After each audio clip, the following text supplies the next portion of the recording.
اعوذ باللہ من الشیطان الرجیم بسم اللہ الرحمن الرحیم الحمد للہ رب العالمین والصلاة والسلام علی سید الانبیاء والمرسلین حبیب الہ العالمین ابی القاسم محمد صلی اللہ علیہ وعلی آلہ الطیبین الطاہرین سیما بقیۃ اللہ فی الارضین قال الله تعالى في كتابه الكريم بسم الله الرحمن الرحيم ونريد أن نمن على الذين استضعفوا في الأرض ونجعلهم أئمة ونجعلهم الوارثين درود بر محمد وآل محمد صلی اللہ محمد۔ پروردگار عالم نے انسان کو جن صلاحیتوں سے نوازا ہے، جن توانائیوں سے انسان کو سرفراز فرمایا ہے، ان میں ایک صلاحیت یہ ہے کہ وہ چیزوں کی حقیقت تک پہنچنے کی توانائی رکھتا ہے، چیزوں کی حقیقتوں کو سمجھ سکتا ہے۔ جیسا کہ معمولاً ہم سائنس کے اندر یہ دیکھا کرتے ہیں کہ جس وقت انسان نے میگنیٹ کے خواص کو نہیں سمجھا تھا، تب بھی میگنیٹ کے اندر خواص موجود تھے، اور پہلے بھی ہم نے مثال میں کہا کہ اگر گریویٹی کو نہیں جانتا تھا، زمین کے اندر گریویٹی ہے تو گریویٹی تو تھی، اس کی وہی مقدار تھی جو اب ہے۔ سائنس کے معاملے میں انسان نے کچھ ترقی کی ہے، کچھ خاصیتوں کو پہچان لیا ہے، ان کو پہچاننے کے نتیجے میں اس کے پاس کچھ توانائیاں آ گئی ہیں۔ اس سے بڑھ کر جو انسان کے پاس حقیقتیں موجود ہیں، جن کا شعور اس کو ابھی حاصل ہونا ہے، کچھ لوگ حاصل کر پائے ہیں، پوری انسانیت ابھی حاصل نہیں کر پائی ہے، وہ خواص ہیں اور وہ صلاحیتیں ہیں کہ جو اس کائنات کی معنویات سے تعلق رکھتی ہیں، اس کائنات کی چھپی ہوئی دنیا سے تعلق رکھتے ہیں۔ بالکل ایسے ہی ہے جیسے اگر کوئی سائنسدان ایک دفعہ کوئی مائکروسکوپ لے کر مائکروسکوپک مخلوقات کو دیکھنا شروع کر دے، ان مخلوقات کو دیکھنا شروع کر دے کہ جو صرف مائکروسکوپ سے نظر آتی ہیں، تو وہ جانتا ہے کہ ایک سادہ سے پانی کے گلاس کے اندر لاکھوں کروڑوں مخلوقات ہیں، وہ موجود ہیں لیکن نظر نہیں آ رہے ہیں۔ دیکھنے والے کو صرف پانی نظر آ رہا ہے، لیکن جو جانتا ہے، جس نے ایک دفعہ دیکھا ہو، وہ سمجھ جاتا ہے کہ یہاں اب بہت دنیا ہے، چھپی ہوئی دنیا بہت زیادہ ہے۔ اسی طریقے سے معاملہ نفسیات میں ہے، معنویات کے اندر ہے، چھپی ہوئی دنیا بہت وسیع ہے، اور اس چھپی ہوئی دنیا کو سمجھنے کے لیے پروردگار عالم نے قرآن کریم کے اندر بے تحاشا اشارے فرمائے ہیں، بہت سارے نشانیاں دی ہیں۔ مثلاً فرض فرمائیے ہماری جانوروں کے بارے میں کیا انڈرسٹینڈنگ ہے، جانوروں کے بارے میں ہم کیا سوچتے ہیں۔ یہ ہمارے مغربی دنیا کے اندر لوگ جانوروں کے حقوق کے بارے میں بات کرتے رہتے ہیں، بعض اوقات مسخرہ لگنے لگتا ہے کہ کسی ایک کتے یا بلی کے مرنے کے اوپر واویلا مچا دیتے ہیں اور ہزاروں انسانوں کے مرنے کے اوپر کوئی خاص توجہ نہیں ہو رہی ہوتی۔ لگتا ہے مصنوعیات بہت زیادہ ہو گئی ہیں۔ اور اس کے بعد جب آپ آ کر دیکھتے ہیں کہ قرآن کریم کیا آپ کو بصیرت چاہتا ہے، تو وہ کچھ یوں لگتا ہے جیسے بتانا چاہتا ہے جانوروں میں بھی شاید معرفت کا امکان ہے، جانوروں میں بھی شاید توجہ دینے کا کوئی پہلو ہے۔ مثلا وہ حضرت سلیمان کے واقعے کے اندر وہ ہدہد آتا ہے، اس طرح سے بیان کر دے، یا اصحاب کہف کے واقعے کے اندر کتا اس طریقے سے بول دے، یا قرآن کریم فرماتا ہے کہ جو حتیٰ پرندے بھی اڑ رہے ہیں یہ بھی تمہاری طرح کی امتیں ہیں، امم امثالکم، تمہاری طرح کی امتیں ہیں۔ ان تمام باتوں سے لگتا ہے خدا ممتاز بہت ساری چیزوں کو آنکھوں کے سامنے کھولنا چاہتا ہے۔ ہم میں سے عقل مند وہ انسان ہوگا جو اس دنیا سے گزر کے ان حقیقتوں تک پہنچنے کی کوشش کرے گا، اور جب ایسا ہونے لگے گا تو ہماری طاقتیں بھی بڑھیں گی، ہمیں اپنے فضائل کا بھی احساس ہوگا، اہداف بھی واضح ہو جائیں گے۔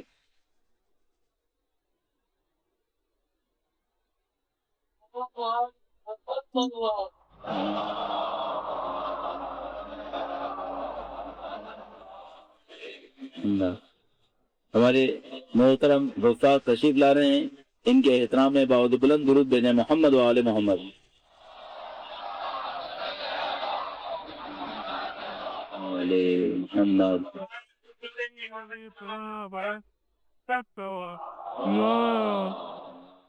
صلی علی محمد۔ جس طرح بہت ساری چیزوں کی حقیقت ابھی ہمارے سامنے برملا نہیں ہوئی ہے، ہم ابھی صرف چند الفاظ سمجھ پا رہے ہیں۔ وہی معاملہ قرآن کریم کے ساتھ ہے۔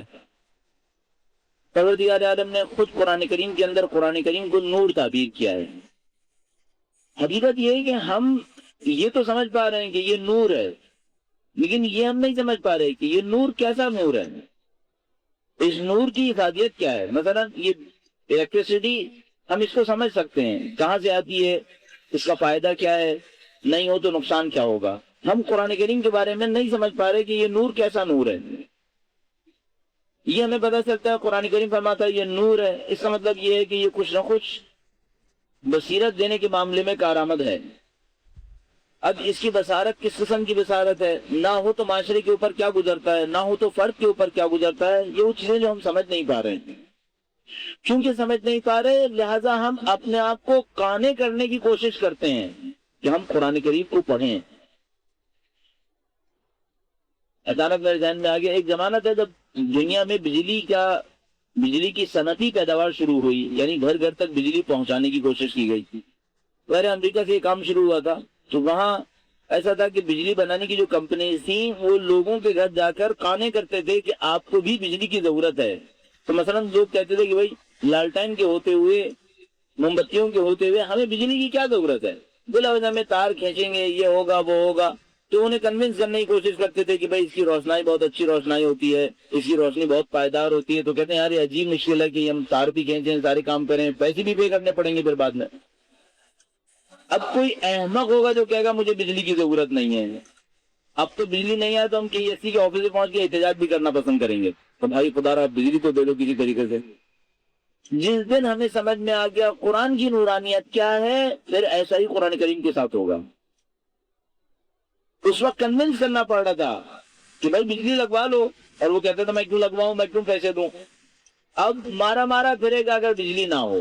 جس دن ہمیں سمجھ میں آ گیا قرآن کریم کی نورانیت کیسی نورانیت ہے، بلا تشبیہ مارے پھریں گے۔ کوئی ہو جو ہمیں قرآن کریم سکھا دے، کوئی جو ہو جو ہمیں قرآن کریم دے دے۔ شفاوہ تو ہر جگہ مل جائے گا، لیکن مشکل یہ ہے کہ اس کی نورانیت کے لیے کچھ اور چاہیے۔ فرماتا ہے لا یمسہ الا المطہرون، اس کو سوائے پاکیزہ لوگوں کے کوئی ہاتھ بھی نہیں لگا پائے گا۔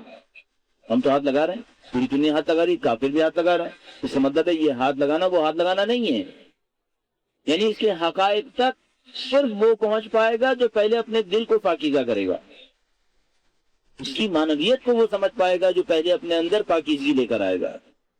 یہ وہ عمل ہے جو معاشرے کے اندر ایک دفعہ شروع ہو جائے پھر بالکل کسی روشنی کی طرح پھیلتا ہی چلا جائے گا۔ ہمارے معاشرے کے اندر کچھ کام شروع ہو گیا ہے۔ رب فرمائی جب ایران میں انقلاب آیا تو وہاں مشکل یہ تھی کہ معمولاً شیعہ ممالک حفظ قرآن کے لیے مشہور نہیں تھے، ایران میں بھی ایسی تھا۔ جب وہاں پر انقلاب آیا تو پتہ چلا کہ پہلا حفظ قرآن کا مقابلہ ہوا تو کون جائے گا ایران کی طرف سے؟ تو شاہ کی پالیسیز بھی ایسی ہی تھیں، ایران میں کوئی حافظ نہیں مل کے دے رہا تھا، یہاں تک کہ ایک آیت اللہ تھے، آیت اللہ فضلی سورہ نگہبان کے اندر اعلیٰ مقام کے اوپر، وہ خود گئے، وہ حافظ قرآن بھی تھے، حافظ نہج البلاغہ بھی تھے، اور بہت اچھے طریقے سے انہوں نے حفظ کیا ہوا تھا۔ تنہا بیچارے خود گئے اس مقابلے کے اندر شرکت کی، پھر واپس آ کر انہوں نے ایران کے اندر حفظ قرآن کو رائج کرنے کی کوشش کی۔ بحمداللہ رب العالمین ہزاروں حافظ موجود ہیں اس وقت، اگر میں مبالغہ نہ کر رہا ہوں تو میں سمجھتا ہوں ہزاروں حافظ موجود ہیں اس وقت یہاں پر۔ یہ سب کا سب چند سالوں کی زحمتوں سے ہو گیا۔ اب ہمارے ملک کے اندر بھی الحمدللہ رب العالمین کام شروع ہو چکا ہے۔ اب آپ کے ذہن میں ہے بہت اچھی طرح ہے، ابھی تک ہم اس فضا کا مقابلہ نہیں کر پائے کہ مثلا اہل سنت کیا مشہور یہ ہے کہ شیعوں میں کوئی حافظ نہیں ہوتا۔ ایک زمانے میں ابھی جو 4 سال پہلے کو لگتا تھا جیسے باقن سچی کہہ رہے ہیں، ہوتا ہی نہیں ہے، ہمارے یہاں تو نہیں ہوتا۔ الحمدللہ رب العالمین چند سال پہلے کچھ برادروں نے جرأت کی، ہمت دکھائی۔ اچھا، ہر کام سے پہلے لوگوں کے خدشات بہت ہوتے ہیں کہ بھئی پاکستان میں لوگ ساتھ نہیں دیں گے، پاکستانیوں کا مزاج ابھی نہیں بنا ہے قرآن کریم کی طرف، خاص کر شیعوں کا۔ اہل سنت کے ادارے تو بہت چل رہے ہیں، شیعہ کہاں آتے ہیں؟ ایسا ہرگز نہیں ہے، جہاں تک میں سمجھ پا رہا ہوں ہر اچھائی کے لیے یہ قوم بالکل تیار ہے. آپ اچھائی لے کر آئیے، کام لے کر آئیے، یہ قوم مکمل تیار ہے. کراچی سے لے کر آسانی سے کہہ سکتا ہوں گلگت اور بلتستان تک، جہاں کہیں بھی جاتا ہوں دیکھتا ہوں کہ لوگ اچھائی قبول کرنے کے لیے تیار ہیں. تو کچھ دوستوں نے ہمت دکھائی، مولانا صاحب تشریف لائے اور ان کے فرزند حافظ مہدی تشریف لے کر آئے. ان لوگوں نے کام کو شروع کیا. الحمدللہ رب العالمین اب چند ادارے کراچی میں تشکیل پا گئے. لاہور کے اندر ایک بہت مفید اور مؤثر کام شروع ہو چکا ہے. اسی طریقے سے ہم کچھ دن پہلے وہاں پہ گیا، فیصل آباد کے نزدیک رضوہ سادات میں گیا، وہاں جامع بعثت کے اندر بڑا اچھا کام شروع ہو چکا ہے. الحمدللہ اب وہ لہر دوڑ گئی ہے، اور آپ کو میں یقین سے کہہ رہا ہوں چند سال روزہ جانے دیجیے، بمشکل 4-5 سال گزریں گے اور پھر آپ دیکھیں گے کہ پورے ملک کے اندر انشاءاللہ شیعہ حفاظ قرآن اس پورے ملک کو فیضیاب کر رہے ہوں گے. درود دیجیے گا محمد و آل محمد.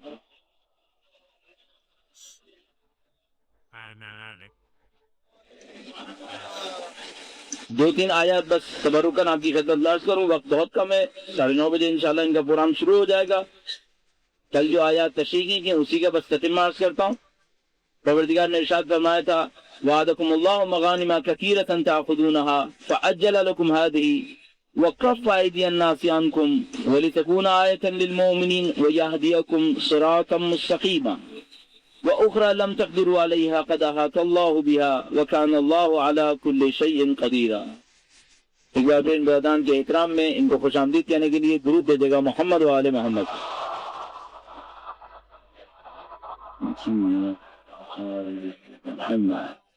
فرمایا خدا نے بہت سے غنائم کا تمہیں وعدہ دیا ہے جو تم حاصل کرو گے، لیکن ان میں سے ایک تمہارے لیے زیادہ جلدی فراہم کر دیا ہے. لوگوں کے ظلم و ستم کو تم سے روک دیا ہے تاکہ یہ مومنین کے لیے ایک نشانی ہو اور تمہیں سیدھے راستے کی طرف ہدایت کرے.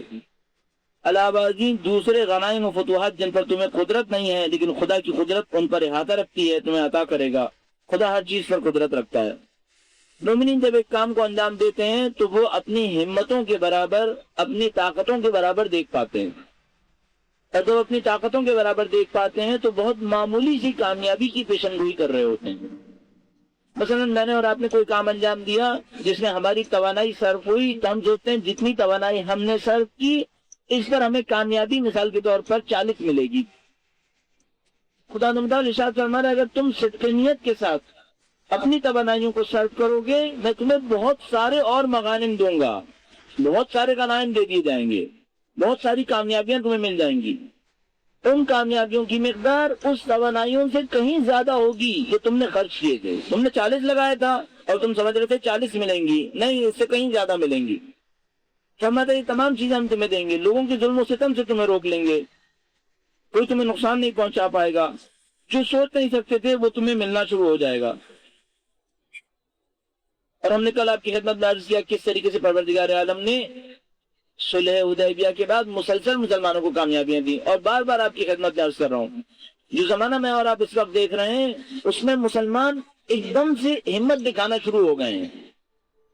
اچھی بات یہ ہے کہ اس وقت مسلمان کچھ ہمت دکھانے کے مزاج میں نظر آ رہا ہے. اگر یہ ہمتیں دکھانا شروع کر دی پھر دنیا کی کوئی طاقت نہیں ہے جو ان مسلمانوں کو اپنے کنٹرول کے اندر رکھنے کی کوشش کرے.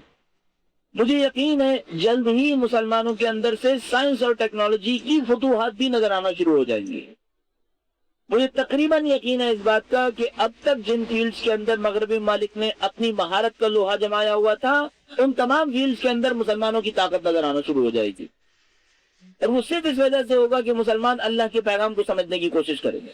معاملہ یہ نہیں ہے کہ قرآن کریم کے اندر فزکس کے لاز لکھے ہیں یا نہیں لکھے، معاملہ یہ نہیں کہ قرآن کریم کے اندر کیمسٹری کے لاز لکھے ہیں یا نہیں لکھے. اصلی معاملہ یہ ہے کہ آپ خدا پر انحصار کر کے، خدا پر بھروسہ کر کے اپنے کام کو انجام دینے کی کوشش کیوں نہیں کر رہے ہیں. جس دن میں اور آپ خدا پر بھروسہ کر کے کام انجام دینے کی کوشش کریں اس وقت کامیابیاں ہمیں نصیب ہونا شروع ہو جاتی ہیں. اس وقت ہماری توانائیاں کچھ اور ہی رنگ لانا شروع کر دیتی ہیں. آپ مومنین کی اپنی سادہ زندگیوں کے تجربے دیکھیے. کوئی ایک مومن کھڑا ہوتا ہے تنہا ایک کام کو اپنے ذمے میں لیتا ہے، خدا کی خاطر انجام دینا شروع کر دیتا ہے. اگر ایک آدمی تنہائی کے باوجود خدا کی خاطر خلوص نیت کے ساتھ کسی کام کو انجام دینا شروع کرتا ہے، لگتا ہے اس کی طاقتیں بڑھتی چلی جاتی ہیں، خدا اس کا ساتھ دینا شروع کر دیتا ہے، جو نہیں سوچ پاتا وہ سب اس کو ملنا شروع ہو جاتا ہے۔ یہ قانون ہے اس دنیا کا، ہمیں اس بات کو سمجھنا ہوگا۔ اس بلڈنگ، اس جگہ اور اس پورے پاکستان اور پوری دنیا کے اندر یہ سب کچھ ایسا ہی ہے۔ کوئی تصور نہیں کر پاتا پہلے دن کہ جب یہ بن رہی ہوگی تو یہاں پہ کیا ہوگا۔ جب کسی نے سوچا ہوگا؟ حتیٰ یہ محفل مرتضیٰ جس نے جب پہلی دفعہ بنانے کی کوشش کی ہوگی تو کیا اس کے ذہن میں ہوگا کہ یہاں تو کیا کیا برکتیں مل جائیں گی، یہاں پہ کتنے لوگ آ سکیں گے، یہاں پر دین اسلام کے لیے کیا کچھ ہو سکے گا، اس کے ذہن میں بھی نہیں ہوگا۔ شاید کوئی محدود تصور لے کر آیا ہو۔ الحمدللہ دیکھیے اس ماہ رمضان کے اندر آنے والی برکتوں کو دیکھیے۔ آج سے 6 سال پہلے، 7 سال پہلے ماہ رمضان میں بہت کم کہیں پر کچھ پروگرام ہوا کرتے تھے۔ اب الحمدللہ پوری کراچی کے اندر جگہ جگہ کچھ نہ کچھ پروگرام ماہ مبارک کی برکتوں سے انجام پانے ہیں۔ یہ وہ برکتیں جو ملیں گی ہمیں، اور میں کر رہا ہوں یہ صرف معنویات کے اندر نہیں ہے، ہر فیلڈ کے اندر ایسے ہی ہوگا۔ ہمیں ہمت دکھانی پڑے گی۔ آپ پر ہمارا ارادہ اگر جمع ہو جائے خدا نے مثال کی خاطر انجام دینے کے لیے، یہ تمام چیزیں حاصل ہو جائیں گی جو اب تک کوئی نہیں سوچ پایا تھا۔ خدا نے مثال فرماتا ہے وَلَوْ قَاتَلَكُمُ الَّذِينَ كَفَرُوا لَوَلَّوُا الْأَدْبَارَ ثُمَّ لَا يَجِدُونَ وَلِيًّا وَلَا نَصِيرًا۔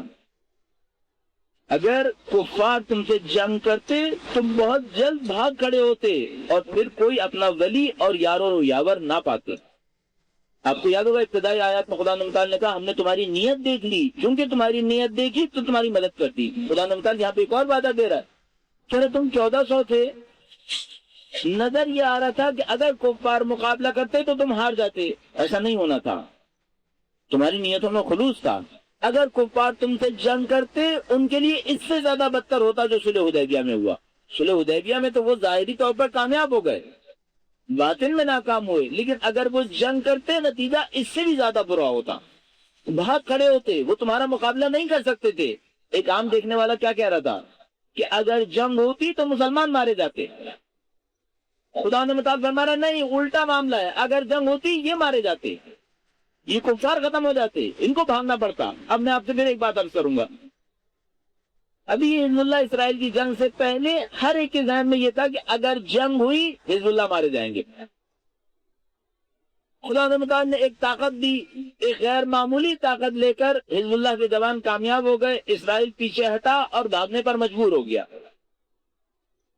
میرے جیسا آدمی، ہر انالیسس کرنے والا سب جانتے ہیں کہ 2 سے 3 سال کے اندر ایک اور جنگ ہوگی، یہ کفر ایک بار پھر آئے گا، اس دفعہ پھر لوگ کہہ رہے ہوں گے کہ اب اگر آیا تو حزب اللہ کی خیر نہیں ہے۔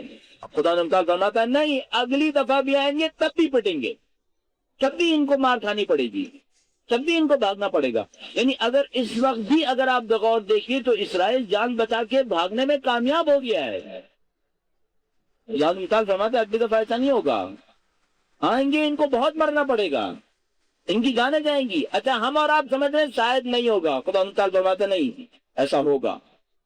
دیکھیے آیت کریمہ کیا ہے، وَلَوْ قَاتَلَكُمُ الَّذِينَ كَفَرُوا، اگر کفار تم سے جنگ کرتے تم بہت جلد بھاگ کھڑے ہوتے، پھر کوئی اپنا ولی اور یار و یاور نہ پاتے۔ اس کے بعد خدا فرما رہے یہ تم یہ نہ سمجھنا کہ واقعہ صرف حدیبیہ میں ہوا ہے، نہیں، یہ قانون ہے، اور اس پر ہم کل بھی گفتگو کریں گے۔ سنت اللہ التی قد خلت من قبل ولن تجد لسنت اللہ تبدیلا، فرمایا یہ سنت الہی ہے جو پہلے بھی یہی تھی اور تم کبھی بھی سنت الہی میں تبدیلی نہیں پاؤ گے، یہ اللہ کے قانون ہے، ان میں کوئی تبدیلی نہیں ہونی ہے۔ جہاں کہیں مسلمان اللہ کے نام کی خاطر خلوص نیت کے ساتھ اپنے کام کو انجام دے گیا، جس کے اندر کوئی اور مزاج معلوم نہیں ہے، اس کے اندر صرف خدا و تعالی کی خاطر کام انجام دینا ہے، پھر خدا و تعالی طاقتوں کو بڑھا دے گا، دشمن کو شکست دے گا۔ اگر دشمن ارادہ جنگ بھی کرے گا تب بھی ناکام ہو جائے گا، فرماتا ہے یہ ہمارا ارادہ ہے، یہ ہماری سنت ہے، اس کے اندر کوئی تبدیلی نہیں پاؤ گے۔ جو کام حزب اللہ کے جوانوں نے کیا وہ آپ بھی کر سکتے ہو، کوئی مشکل کام نہیں ہے۔ جس دن میں اور آپ صاحبان ایمان ہو گئے اور ہمیں امید قوی ہے کہ یہ جو فضا پھیلنا شروع ہوئی ہے ماہ رمضان کی برکتوں میں، قرآن کریم کی تلاوت، حفظ، اس کی مفہوم کو سمجھنے کے سلسلے میں، یہ جو دین اسلام کی لہر پھیلنا شروع ہوئی ہے یہی زمانوں کو تیار کرے گی، اسی سے ہمارے جوان تیار ہو جائیں گے، اور اسی کے نتیجے میں انشاءاللہ ایک دن آئے گا کہ جہاں ہم یہاں پر اسلام کی واقعی عظمت کو مشاہدہ کر پائیں گے، اور انشاءاللہ اسلام کا پرچم پوری دنیا کے اندر سرخرو ہوگا۔ اور یہ وہ وقت ہوگا انشاءاللہ کہ جب مولا تشریف لائیں گے، پوری دنیا کے اندر عدل و انصاف کا دور دورہ ہوگا۔ اس دن کی عظمت کے احترام میں درود بھیجے گا محمد و آل محمد۔ اللہ صلی علی محمد۔